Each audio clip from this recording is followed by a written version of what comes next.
從科學嘅角度睇，玄學咧其實係心理效應同埋環境優化嘅暗示。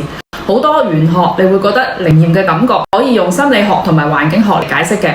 參照以下呢7點嚟調整，49日入邊你會收穫一個完全唔一樣嘅自己。首先第一個係相信直覺，其實佢係喺度救緊你嘅命。如果你啱啱認識到一個朋友，你對佢嘅第一眼嘅感覺總係有講唔出嚟嘅唔自在、唔舒服，或者喺言談嘅舉止間，佢總係會令到你唔自然、好難受。咁其實咧，呢個玄學上面會叫做直覺啦，但係心理學上面係叫做杏仁核嘅劫持。其實係你嘅大腦喺0.2秒入面就捕捉到呢一個環境入邊出現咗危險嘅信號。咁請你相信自己嘅直覺，離開或者停止呢個環境。第二，唔好講壞話，因為咧嘴係真係有毒㗎。你有冇發現咧，成日話自己冇記性，咁你嘅記性就會越嚟越差。成日話自己攰，你就一直都打唔起精神。學上邊咧呢啲就叫做好嘅唔靈，醜嘅靈。但係心理學其實係叫做自我實現嘅預言，所以要停止呢啲負面嘅自我暗示，多啲對自己講好説話啦。第三，要識得珍惜，包括身邊嘅人同埋事。其實好多人呢，用錢係鍾意大花灑，唔係量入而出嘅，所以呢，成日都會缺錢。反而好多富豪家財萬貫，但係過日子同埋理財就會非常之謹慎。玄學入邊呢，其實我哋會講係叫做珍惜財運。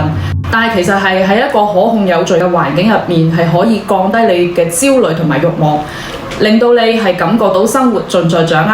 咁呢一種積極嘅心態，自然亦都會吸引到更加好嘅結果啦。第四就係要接受一切嘅意外，呢啲其實都係老天爺喺度幫緊你。玄學入面呢，一切嘅發生皆利於我。接受錯過呢一班飛機，你可能就避免咗一場意外。接受錯過呢個人，你可能要迎接下一段更加美好嘅邂逅。所以我哋要學會將唔好嘅事情重新定義為好事，並且發現其中隱藏嘅機遇。心態好咗咯，好運氣自然就會嚟啦。第五，當你個話俾人打斷，就係老天爺叫你唔好講咁多，言多必失，禍從口出。呢個係老祖宗流傳落嚟嘅智慧總結。你嘅內心深處可能覺得唔係幾好，潛意識就會製造呢一個意外去打斷你，避免咗一場社交嘅災難。第六係多啲聽小朋友嘅，佢哋其實係最有靈性。玄學入面講呢，我哋嘅小朋友係最乾淨。心理學叫做未經過濾嘅感知。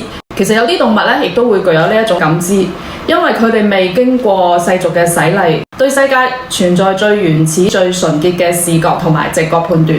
第七就係我哋執到錢呢，記得要即刻拎走佢。好多人都會話對待意外之財，我哋要快啲使咗佢。喺玄學上面講呢，就叫做破財消災。但係其實喺心理學上面呢，係人嘅心理慣性。